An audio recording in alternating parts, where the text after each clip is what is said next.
So here's a hot take on a scientific concept.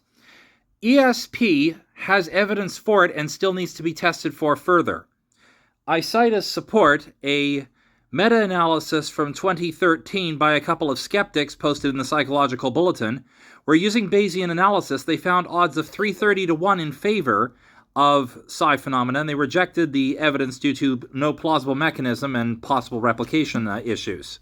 However, if we actually take a look at the original paper itself, they do say that even though they reject the evidence, although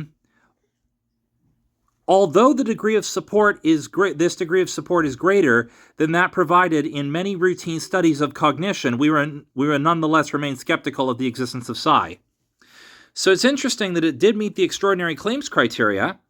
And as for looking for a plausible mechanism, that was actually hinted at a paper from 2005 by Delgado, Romero, and Howard, who suggested that there was a possibility that the reason for statistically significant effects was something known as Mayle's crud factor, where everything is correlated to everything else to some small degree. Well, if you actually think about this, there is a way that everything is correlated, and that is the quantum correlation of quantum entanglement.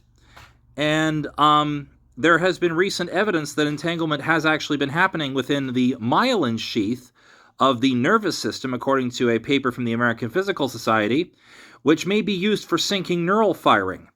So, if entanglement is involved and there is possible transfer of information through a wormhole or similar, like suggested in this Nature paper from 2022, I propose that we do a new ESP test.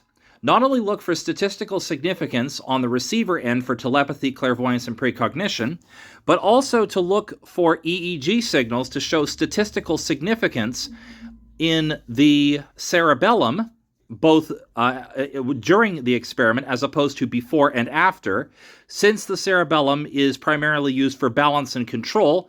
So if there were extra gravity, say due to a wormhole, we could be able to detect that directly in the EEG and prove that quantum teleportation, or a wormhole of some description, was responsible for psi.